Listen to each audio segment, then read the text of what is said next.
الذی ارسل رسولہ بالہدی ودین الحق لیظہرہ علی الدین کلہ ولو کرہ المشرکون. صلوات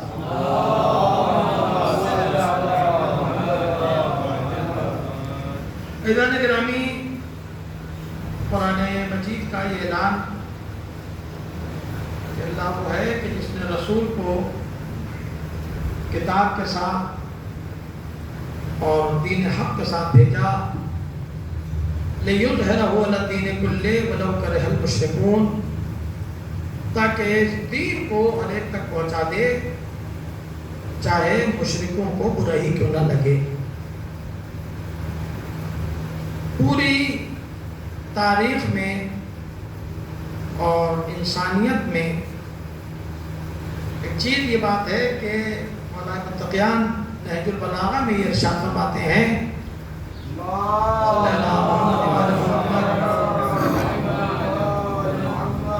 کہ انسان ان چیزوں کا جاہل ہے، دشمن ہے جن چیزوں سے وہ نا آگاہ ہے. جو چیز نہیں جانتا اسی کا دشمن ہوتا ہے. پھر قرآن یہ کہہ رہا ہے کہ چہ بسا بہت سی چیزیں ایسی ہیں کہ تمہیں بری لگیں لیکن تمہارے لیے بہت فائدہ مند ہے، اور چہ بسا تمہیں کوئی چیز بہت اچھی لگ رہی ہو لیکن وہ چیز تمہارے لیے نقصان دہ ہو. اس کا مطلب یہ ہے کہ تمہیں نہیں معلوم کہ تمہارے لیے کیا اچھا ہے کیا برا ہے. اس چیز کو ظاہر کرنے کے لیے، بتانے کے لیے اللہ نے 1,24,000 نبیوں کو بھیجا تاکہ یہ بتایا جائے کہ دین کیا ہے. آپ نے دیکھا ہوگا کہ ابھی ہمارے ہندوستان میں میڈیا میں جو بحثیں چلتی ہیں تو وہ اسلام کی شروعات 1400 سال سے کرتے ہیں کہ ابھی تو اسلام نیا ہے، ہمارا دین سب سے زیادہ پرانا ہے، جبکہ انہیں یہ نہیں معلوم کہ اسلام سب سے پہلا مذہب ہے اور سب سے آخری دین ہے. وہی شروعات کرتے ہیں مرسل آدم سے، لیکن وجہ یہ رہی کہ مسلمانوں نے جو اپنا دین پیش کیا، جو اپنا دین دکھایا، تو انہیں نے وہ والا دین نہیں دکھایا کہ جو اللہ نے دین بھیجا تھا. دنیا نے وہ والا دین دیکھا کہ جس میں مسلمانوں کی مرضی شامل ہو گئی، مسلمانوں کی عادت و اطوار شامل ہو گئے، مسلمانوں نے اپنے اعتبار سے دین کو ڈھالا. دین ڈھالنے کے لیے نہیں آیا ہے، ڈھالنے کے لیے آیا ہے. دین یہ نہیں ہے کہ ہم دین کو اپنا پابند بنا لیں. کامیابی تب ہے کہ جب ہم دین کے پابند بن جائیں. تو اب انہی نے دیکھا ہمیں ان سے کوئی شکایت نہیں ہے کیونکہ انہی نے ابھی اصلی دین دیکھا ہی نہیں ہے. اصلی دین کہاں ہے؟ کہا اصلی دین اگر دیکھنا ہے تو وہ آل محمد سے ملے گا. مسلمانوں کو دیکھ کے اگر دین سمجھو گے تو تمہیں اسلام میں آتنکواد نظر آئے گا. آل محمد کو دیکھ کے اگر دین سمجھو گے تو تمہیں یہ انسانیت نظر آئے گی، شرافت نظر آئے گی، درایت نظر آئے گی، ہمدردی نظر آئے گی، اخلاق نظر آئے گا، ایمانداری نظر آئے گی. یہ کہاں سے؟ کیونکہ یہ تمام چیزیں آل محمد سے ملی ہے. تو اگر دین سمجھنا ہے تو مسلمانوں کا نہ دیکھو بلکہ صاحب شریعت محمد کے خاندان آل محمد کو دیکھو.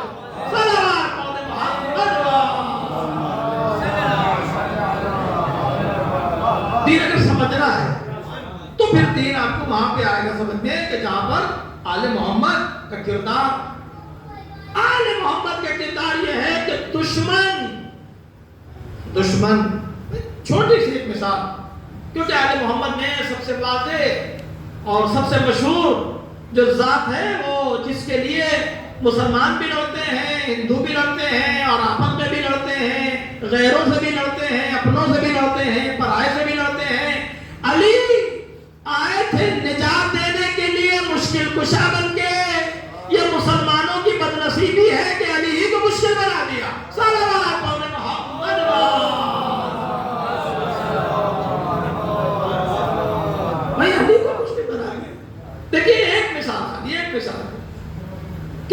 نے جملہ آپ کی خدمت میں عرض کیا کہ اگر اسلام کو دیکھنا ہو، دین کو دیکھنا ہو تو آل محمد کو دیکھیں۔ جنگ ہو رہی ہے، امیر المومنین کی فوج پہ پانی بند کر دیا۔ جنگ ہو رہی ہے، امیر المومنین کی فوج پر پانی بند کر دیا۔ منبر ہے، تاریخ ہے، نام لے کے بتا رہے، معاویہ کی فوج نے پانی بند کر دیا۔ اور جب پانی بند کر دیا، اب جب مولا متقیان کی فوج ان پہ پانی بند کر دیا، آئے لوگ امیر المومنین کے وقت، یا علی ہم پہ پانی بند کر دیا۔ کہا ہے کچھ چیزیں تو ایسی ہیں کہ اللہ نے اللہ کو وحدہ لا شریک نہ ماننے والے کو بھی بند نہیں کیا ہے۔ میں توجہ چاہتا ہوں، جیسے دھوپ، کہا تم ہمیں اللہ مانو یا نہ مانو ہم دھوپ دیں گے۔ یہ ہوا، تم اللہ مانو یا نہ مانو تمہیں ہوا ملتی رہے گی، روزی تمہیں ملتی رہے گی۔ پروردگار یہ تیرے باغی ہیں، تجھے خدا نہیں مانتے، 365 خداؤں کے پجاری ہیں، کہا ہوا کرے ان کا یہ ہمیں خدا نہیں مانتے، لیکن میں انہیں بندہ مانتا ہوں۔ بندہ ماننے کی بنیاد پہ ہم انہیں ہر چیز دیتے رہیں گے، کیونکہ میں ہوں خدا۔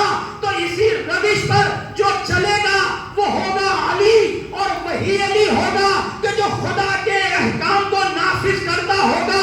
اب دنیاوی حاکم ہوتا ہے، لوگوں کو پریشان کر کے مجبور کرتا ہے، الہی حاکم جو ہوتا ہے پریشان نہیں کرتا، معرفت کی بنیاد پہ بلاتا ہے۔ صلوات پڑھتے محمد۔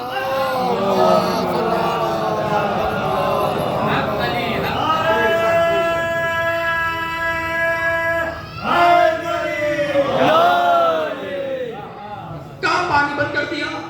مولا متقیان کے لشکر۔ مولا نے کہا اچھا، انہوں نے کہا بھیجو۔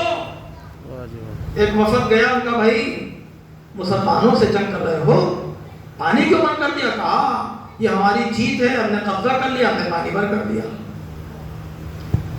مولا خیمے سے نکلے، تلوار نکال لی۔ فاتح لا فتح کے سامنے کون کھڑا ہو سکتا ہے؟ نہر پہ قبضہ کیا اور فوج سے کہا پانی پیو۔ علی کی فوج سامنے آئے گا، اب ہم پانی نہیں دیں گے۔ کہ اب ہم پانی نہیں دیں گے؟ ہم کہا نہیں، ہم پانی دیں گے۔ مزاج سمجھیے، اگر ان کا قبضہ ہو تو پانی نہیں دیں گے، ان کا قبضہ ہو تو پانی دیں گے۔ یہ فرق سمجھو، علی کی جنگ حکومت کی جنگ نہیں ہے، اسلام کی جنگ ہے، اور دوسروں کی جو جنگ ہے وہ حکومت کی جنگ ہے۔ تو اب یہ نہ کہنا کہ علی کو خلافت چاہیے تھی، علی نے ٹھوکر سے مار کے 23 سال میں پھینکی تھی۔ صلوات نہیں سمجھیں گے یہ امیر المومنین کی۔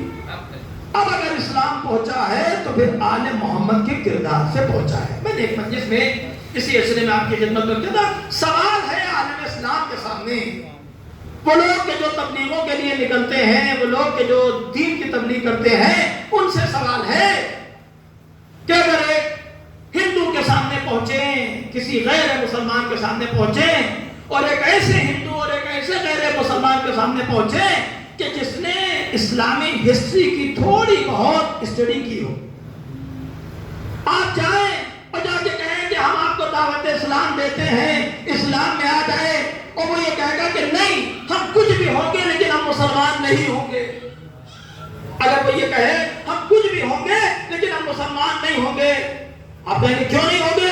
وہ یہ کہے گا کہ ہم انسان رہنا چاہتے ہیں، کیونکہ اگر ہم مسلمان ہو جائیں گے تو انسان نہیں رہیں گے۔ میں توجہ چاہتا ہوں، اگر ہم مسلمان ہو جائیں گے تو ہم انسان، بہت بڑی بات ہے، مسلمان ہو جائیں گے تو انسان نہیں رہیں گے۔ کیا جواب دیں گے آپ؟ کس بنیاد پہ وہ یہ کہے گا؟ وہ اس بنیاد پہ کہے گا کہ ہم مسلمان اگر ہوں گے تو انسان نہیں رہیں گے۔ کون سے مسلمان؟ کس بنیاد پہ؟ اس بنیاد پہ کہ اگر وہ آپ کے سامنے یہ سوال کرے کہ ہم ایسا اسلام قبول نہیں کرنا چاہتے کہ جس کا کلمہ پڑھتے ہیں اسی کے گھر والوں کا گلا کاٹا جاتا ہے، کیا کہیں گے آپ؟ کس اسلام کی طرف بلائیں گے آپ؟ وہ کہے گا کہ جہاں دین آیا ہو، جنہیں قربان قربانی دی ہو، جس کا کلمہ پڑھ رہے ہو، اس کے گھر والوں پہ، اس کے اہل بیت کے گلے کاٹے جائے، پھر مسلمان جانور کی طرح اللہ اکبر کہہ کے نواسہ رسول کو ذبح کرے، پھر مسلمان، اور اس کی مخالفت کرے کہ جس کے لیے رسول نے یہ کہا ہو کہ انا والی من نور واحد، ہم اور علی ایک نور کے دو ٹکڑے ہیں، اس کا مطلب یہ ہے کہ اگر علی کے نور کو نہیں مانا تو رسول کے نور کو نہیں مانا، رسول کے نور کو نہیں مانا تو علی کے نور کو نہیں مانا۔ جس کے لیے رسول نے ارشاد فرمایا ہو حسین منی والا من الحسین، میں حسین سے ہوں اور حسین مجھ سے ہے، تو اگر حسین کو چھوڑ دو گے تو رسول کو چھوڑ دیا۔ جس کے لیے رسول نے یہ ارشاد فرمایا ہو فاطمہ تم بنت منی، فاطمہ میرا ٹکڑا ہے، ارے فاطمہ کا گھر جلا کے مسلمان کیسے رہے؟ صلوات محمد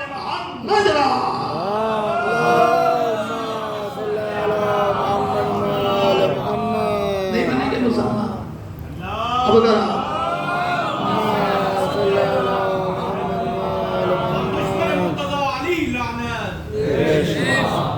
اب آپ بتائیں انصاف سے کہ اگر یہ سوال غیر مسلم کرے، مسلمان کے کسی فرقے کے پاس، چاہے شافعی ہوں، حنبلی ہوں، حنفی ہوں، کوئی بھی فرقہ ہو، کسی کے پاس کوئی جواب نہیں ہے۔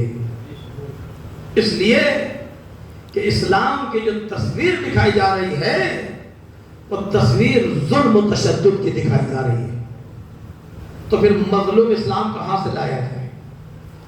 عزیزان گرامی، ایسے تو آج زیادہ فضائل کا دن نہیں ہے، کیونکہ 7 محرم ہے، اور رونے کے لیے بس یہی جملہ کافی ہے کہ آدھے سے زیادہ محرم گزر گیا۔ سال بھر تک آپ جس کا انتظار کرتے ہیں، محرم آ رہا ہے، آدھے سے زیادہ گزر گیا۔ لیکن تذکرہ ایسے شخص کا کرنا ہے کہ جس کا انتخاب حسین ابن علی نے کیا ہے، اور بغیر اس ذات کے کربلا مکمل نہیں ہے، قدم قدم۔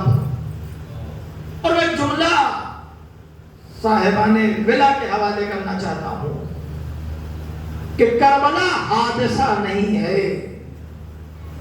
کربلا حادثہ نہیں ہے کہ ایک مرتبہ کہا جائے کہ وہ حاکم کا دماغ خراب ہوا اور بیعت کا مطالبہ کر لیا، نہیں۔ ادھر سے نسلیں تیار ہو رہی تھی، ادھر بھی نسلیں تیار ہو، اہتمام ادھر بھی ہو رہا تھا، اہتمام ادھر بھی ہو رہا تھا۔ کب سے ہو رہا تھا؟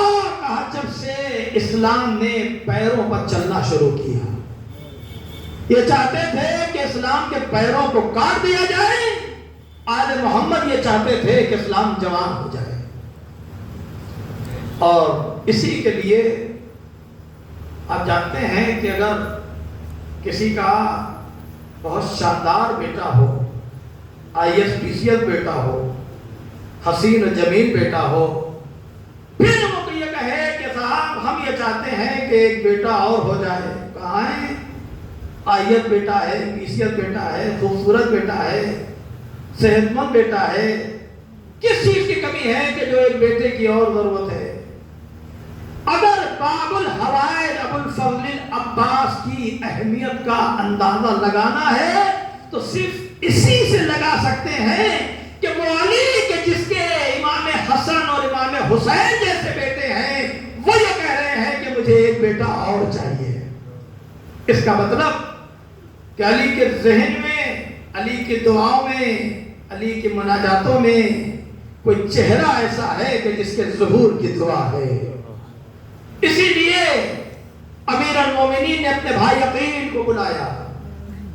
میں یہاں پر یہ سوال کرنا چاہتا ہوں کہ علی کے بھائی جناب عقیل نساب عرب ہیں، عربوں کی نسلوں کو جانتے ہیں، لیکن خود علی نساب کائنات ہے۔ توجہ چاہتا ہوں، کائنات کی نس کو علی جانتے ہیں۔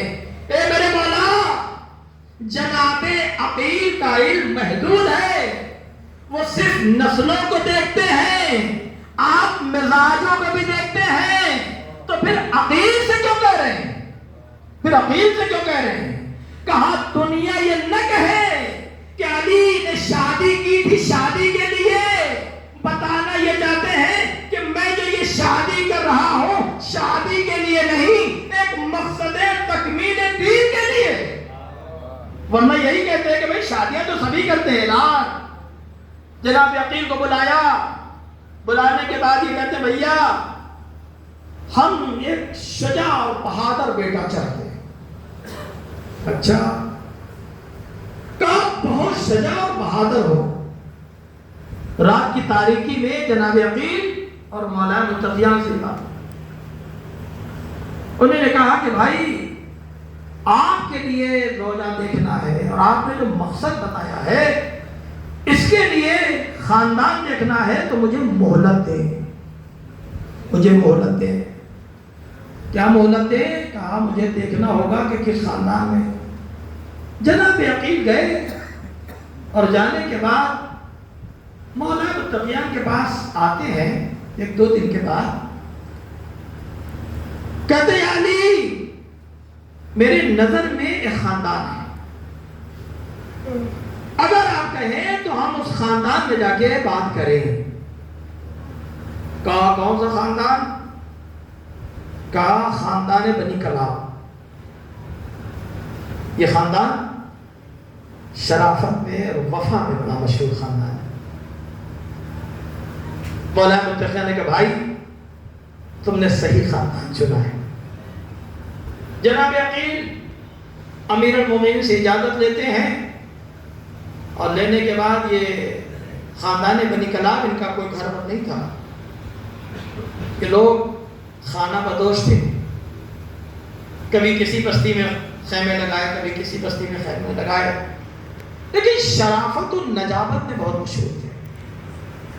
اتنا شجاع و بہادر یہ خاندان تھا کہ عربوں میں دستور یہ تھا کہ جو عرب کے بہادر ہوتے تھے وہ اپنی تلواروں پہ ان کے سرداروں کے نام لکھتے تھے۔ اس کا مطلب یہ ہوتا تھا کہ یہ فلاں سردار کے نام کی تلوار ہے۔ شجاعت جوش آتا تھا۔ جناب عقیل پہنچے، پتہ لگایا، پتہ چلا کہ خاندان بنی کلاب کا قافلہ وہاں پر رکا ہے۔ جب وہاں پہنچے تو سردار ظاہر سی بات ہے خیمے میں ہوتا ہے، نگہبان تھے، انہیں نے ایک سوار کو آتے ہوئے دیکھا تو انہیں دروازے پہ روکا، کہا کس سے ملنا ہے؟ کہا کہ سردار سے ملنا ہے۔ کہا کہ آپ کا کیا کام ہے؟ تو کہا وہ ہم سردار سے بات کریں گے۔ کہا اچھا پھر آپ ہمیں مہلت دیجئے، یہاں رکیے، ہم اپنے سردار سے اجازت لے کے آتے ہیں، اگر سردار نے اجازت دی تو پھر ہم آپ کو لے چلیں گے۔ تاریخ کہتی ہے کہ انہی نے نہ پوچھا کہ آپ کہاں سے آئے، تو جناب عقیل نے کہا کہ جا کے بتا دینا کہ بنی ہاشم کے یہاں سے آئے ہیں اور علی کے بھائی عقیل ہیں۔ ان نگہبانوں نے جا کے اپنے سردار سے کہا کہ سردار وہ علی کے بھائی عقیل بنی ہاشم کے خاندان سے آئے ہیں۔ سردار نے اتنا سنا وہ ننگے پیر دوڑتے ہوئے آئے، کہا دروازے پہ روک لیا۔ جیسے ہی آیا جا کے جناب عقیل کے ہاتھوں کا بوسہ دیا، پیشانی کا بوسہ دیا، اور اس کے بعد جناب عقیل کو بڑی عزت کے ساتھ لے کے گئے اور اپنی مسند پر بٹھایا۔ بنی کلاب کے سردار نے اپنی مسند پہ بٹھایا اور نیچے پیر کی جگہ پر خود بیٹھے۔ دیکھیں تاریخی حوالے سے ہے، کیونکہ جلوس کی مجلس ہے، باب الحوائج کے حوالے سے ہے، لہذا تھوڑا سی روشنی۔ پہنچے، کہا کہ کس لیے آئے ہیں؟ کہا ہم اپنے بھائی علی کا رشتہ لے کے آئے۔ اتنا کہنا تھا کہ بنی کلاب کا سردار کھڑا ہو گیا۔ کہا کیا بات کہہ رہے ہیں؟ علی داماد پیغمبر، زہرا کا شوہر، علی کا کیا مقابلہ؟ ہمارے یہاں کوئی ایسا نہیں ہے جو علی کی کنیز بن سکے. توجہ چاہتا ہوں، ہمارے میں کوئی ایسا نہیں ہے کہ جو علی کی کنیز بن سکے. کہا سردار ہم کچھ سوچ کے آئے ہیں. اچھا. کہا کہ جاؤ جا کے اپنی زوجہ سے پوچھو. سردار اٹھے اور خیمے کے اندر پہنچے، اپنی زوجہ کو بلایا. کہا کہ رسول کے داماد فاطمہ کے شوہر علی کا رشتہ ہے. زوجہ بھی مومنہ گھر کا ماحول کو. عزیزان گرامی، شریفوں کی ایک پہچان یہ ہوتی ہے کہ وہ اپنی حیثیت کو جانتے ہیں. جہاں شرافت ملے گی وہاں انکساری و تواضع ملے گا. جہاں شرافت نہیں ہوگی وہاں اکڑ ہوگی. یہاں شرافت تھی، لہذا اپنی حیثیت کا اندازہ، علی کے مقام کا بھی اندازہ تھا. اچھا. کہا کس سے؟ کہا کہ ہماری بیٹی سے. تو جناب عقیل کا جو پیغام اپنی بیوی سے سردار بنی کناب نے کہا کہ مرتبہ دیکھیے شرعی مسئلہ ہے ہمارے ہاں کہ اگر شادی ہو تو بیٹی کی اجازت سے.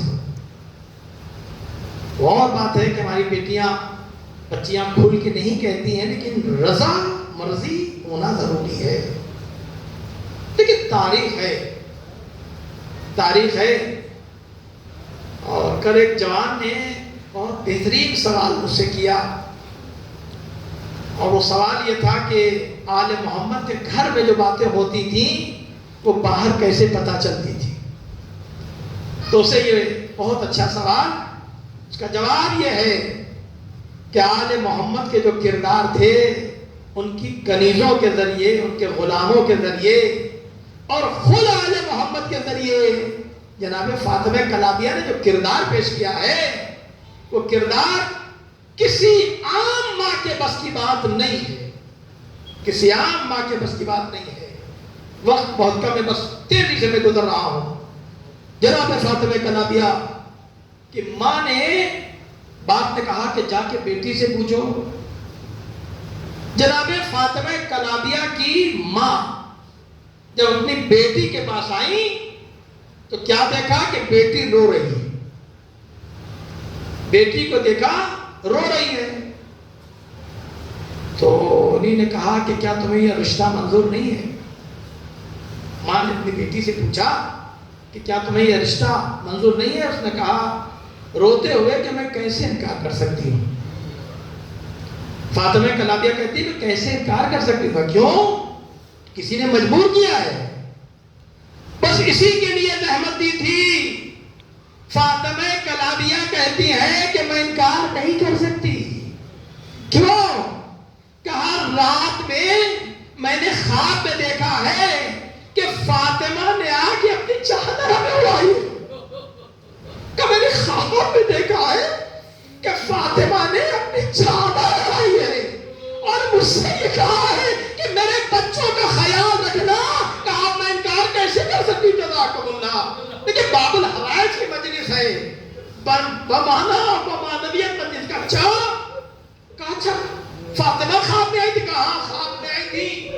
جیسے ہی ماں نے بیٹی سے یہ بات سنی اپنے شوہر سے جا کے کہا.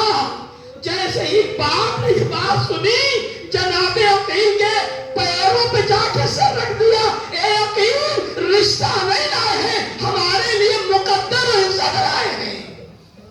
جناب فاطمہ کلابیہ بہت تیزی کے ساتھ گزرنا ہے کیونکہ وقت کم ہے. عزیزان گرامی، شادی طے ہوئی اور شادی ہونے کے بعد نکاح ہوا. نکاح ہونے کے بعد رخصتی ہوئی. جب رخصتی ہوئی فاطمہ کلابیہ امیر المومنین کے گھر پہنچی. جب گھر پہ پہنچی رخصت ہو کے دروازے پہ آپ نے کیا دیکھا؟ آپ نے دیکھا کہ فاطمہ کے چھوٹے چھوٹے بچے جناب زینب ام کلثوم اور امام حسن امام حسین استقبال کے لیے کھڑے ہیں. جناب فاطمہ کلابیہ نے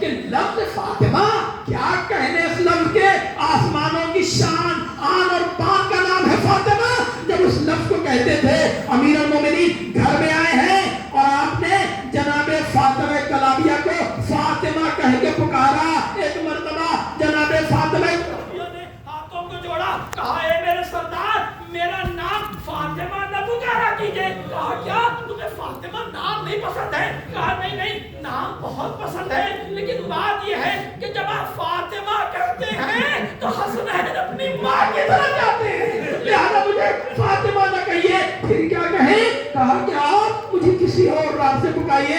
اس دن سے آپ کا نام ام البنین ہوا, یعنی بچوں کی ماں. جزاکم اللہ خیر الجزا. وقت گزرتا گیا. اب آپ سوچیں کہ جب ماں ایسی ہو تو پھر اولاد کیسی ہوگی, جس کے جذبات ایسے ہوں. سوتنیں تو مقابلہ کرتی ہیں, اپنی سوتن کو ذلیل کرتی ہے, لیکن یہ کردار جناب ام البنین ہے کہ وہ جناب فاطمہ کے لیے کہتی ہے کہ میں فاطمہ کی کنیز ہوں, میں فاطمہ کی سوتن نہیں ہوں. اب جو بچہ پیدا ہوا, تاریخ کہتی ہے کہ باب الحوائج کی ولادت ہوئی. جناب عباس کی جب ولادت ہوئی تو جناب فاطمہ کلابیہ نے کہلا بھیجا امیر المومنین مسجد میں ہے. کہا آپ یہاں ایک بیٹا پیدا ہوا ہے, آپ کی زوجہ فاطمہ کلابیہ آپ کو بلا رہی ہیں. آپ نے کہا اچھا.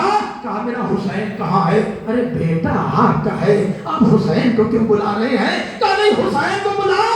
امام حسین کو ساتھ میں لیا, ہاتھ پکڑ کے امام حسین کو لے کے گئے, اور لے جانے کے بعد جب بچے کے قریب پہنچے فاطمہ کلابیہ نے امام امی علی علیہ السلام کے ہاتھ میں جیسے ہی جناب عباس کو دیا, باب الحوائج کو چہرے کو بہت دیر تک امام علی دیکھتے رہے. دیکھتے دیکھتے ایک مرتبہ آنکھوں سے آنسو جاری ہو گئے, ہاتھوں کو اٹھایا, انگلیوں کو چھوا, اور بہت دیر تک دیکھنے کے بعد رونے لگے. فاطمہ کلابیہ کہتی ہے اے میرے سید و سردار, کیا بچے کے ہاتھ میں کوئی عیب ہے کہ جو آپ رو رہے ہیں؟ کہتے نہیں نہیں, تو منظر میں دیکھ رہا ہوں, تم نہیں دیکھ رہے ہو. کیا منظر دیکھ رہے ہیں؟ کہا اے ام البنین میں اس کے بازوؤں کو کربلا میں دیکھ رہا ہوں. جزاکم اللہ خیر الجزا. خدا نے آوازوں پر رحمت نازل کرے. بلایا امام حسین کو اور امام حسین کی آغوش میں دیا. اے حسین, یہ لوگ جناب فاطمہ کلابیہ کہتی ہیں اے سردار, اے میرے سید و سردار, یہ بچہ آنکھیں نہیں کھول رہا ہے. کہا یہ آنکھیں نہیں کھولے گا. کہا کیوں, آخر کیا وجہ ہے؟ کہا ابھی آنکھیں کھولے گا. اب تاریخ کہتی ہے کہ جیسے ہی امام حسین کی آغوش میں جناب عباس آئے, ایک مرتبہ آنکھوں کو کھولا, چہرے کی زیارت کی, مسکرانے لگے. فاطمہ کلابیہ کہتی ہے اے میرے آقا, آخر وجہ کیا ہے؟ آپ کی آنکھوں میں عباس نے آنکھیں نہیں کھولی, حسین کی آنکھوں گود میں جا کے آنکھیں کھولی. جواب یہ دیتے ہیں کہ عباس اپنی آنکھیں حسین کو دیکھ کے کھولتے ہیں اور حسین کو دیکھ کے کریں گے. جزاکم اللہ خیر الجزا. بس ندیرو, یہ بچہ پروان چڑھتا رہا. اور آپ جانتی ہیں کہ جناب حر کی تقدیر کیا ہے؟ جناب حر کی تقدیر تو یہ ہے کہ رحمان جناب سیدہ جناب حر کے پیشانی کے پتھا ہے. لیکن عباس کی تقدیر جانتے ہیں کیا ہے؟ جناب فاطمہ نے ایک کرتا جناب عباس کے لیے سلا تھا, جناب زینب کو دیا تھا. ارے جب عباس ہوگا تو میرا سلام عباس کو کہنا, یہ کرتا میری طرف سے عباس کو ملا. جانتے ہیں کہ نرمانوں سے جناب فاطمہ نے جو کرتا سلا ہے. جزاکم اللہ خیر الجزا.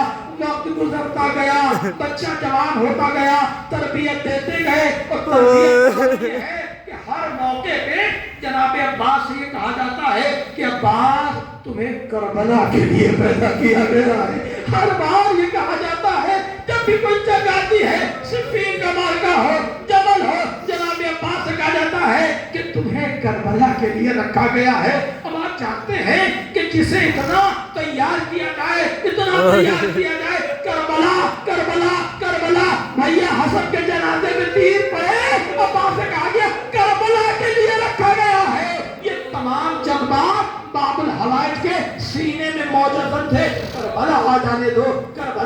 رہنے دو. اب جب کربلا آئی تو جناب عباس کا عالم یہ ہے کہ فوجوں کو دیکھتے ہیں اور اس کے بعد خشاش و خشاش حسین کے سامنے آتے ہیں. آقا چاہے جتنی فوجیں آ جائیں گھبرانے کی ضرورت نہیں ہے. جناب زینب جب بھی کوئی دستہ آتا تھا ایک مرتبہ بہن پریشان ہو جاتی تھی. ارے اتنی فوج آ گئی. جناب عباس آگے بڑھتے تھے. شہزادی فکر نہ کیجئے آپ کا یہ غلام زندہ ہے, یہ فوجیں کچھ نہیں کر سکتی. کربلا آ گئی بس ابھی تو ایک منزل اور آپ کی زحمت تمام. جس عباس کو کربلا کے لیے اتنا تیار کیا گیا ہو, شب عاشورا آئی اور اس کے بعد امام حسین اسی عباس سے کہتے ہیں اے عباس جاؤ اور جا کے عمر سعد سے کہہ دو کہ ایک رات کی مہلت دے دے. میں توجہ چاہتا ہوں, جوانوں کے جذبات ہیں, مومنین کے جذبات ہیں. ذرا تصور کریں, محسوس کریں کہ جسے اتنا آمادہ تیار کیا گیا ہو کہ وہاں جنگ ہوگی, کشتوں کے کشتے لگیں گے, اس سے امام وقت یہ کہہ رہا ہے کہ جاؤ اور جا کے عمر سعد سے کہہ دو کہ ایک رات کی مہلت دے دے تاکہ ہم عبادت کر سکیں, تاکہ ہم خدا کو سجدے کر سکیں, تاکہ اپنے معبود کو راضی کر سکیں. تاریخ کہتی ہے کہ جیسے ہی باب الحوائج سے امام حسین نے یہ جملہ کہا, باب الحوائج کے چہرے پر پسینہ نمودار ہو گیا. اتنا پسینہ کہ مولا یہ سمجھنے لگے کہ بات ضبط کر رہے ہیں. امام وقت کے سامنے اپنی اطاعت کا مرکز بن کے کھڑے ہو گئے ہیں. شاہ میرے آقا کہہ دیں. لیکن حسین نے احتیاطاً اپنے دو صحابیوں کو باب الحوائج کے ساتھ کر دیا, زہیر ابن قید اور بریر حمدانی. کہا دیکھو ساتھ ساتھ جانا, اور اس کے جواب ہے ساتھ ساتھ جانا.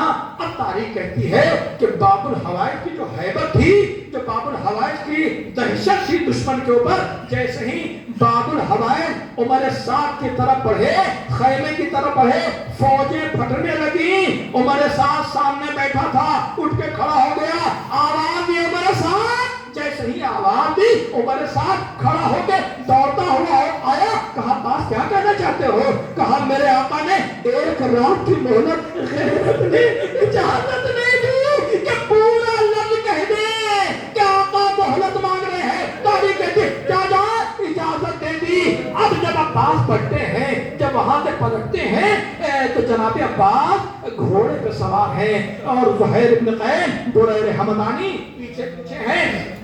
کیا کہتے ہیں؟ کہتے ہیں جناب زہیر نے بریر سے کہا کہ تمہیں معلوم ہے کہ علی نے اس کی ماں سے شادی کیوں کی تھی؟ کہا کربلا کے لیے کی تھی. یہ جملہ باب الحوائج کی کہانیوں میں چلا گیا. ایک مرتبہ گھوڑے پہ لی, بندے تباہ ٹوٹ گئے اور اس کے بعد رکابیں نیچے آ گئی. کہا اے بریر, ارے چال آقا سے اجازت دلوا دو, پھر دیکھنا میں کیا کرتا ہوں. یہ آواز حسین کے کانوں میں خیمے میں پہنچی. حسین دوڑتے آئے, میرے شیر کو کس نے جگا دیا؟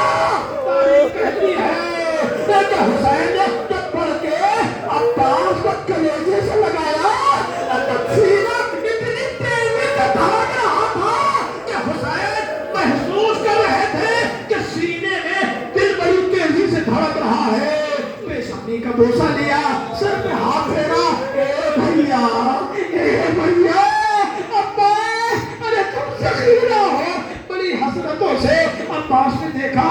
کہا اچھا گرامی, صبح عاشور نمودار ہوئی, اور جب صبح عاشور کا نمودار ہونا تھا, آخری جملے ہیں, علم برآمد ہوگا, آپ زیارت کریں گے, ماتم کریں گے.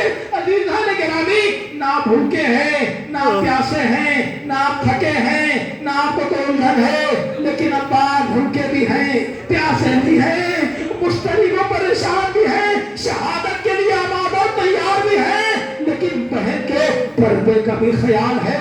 یہی وجہ ہے کہ باب الحوائج بڑی احتیاط کے ساتھ حسین کے ساتھ آگے بڑھے.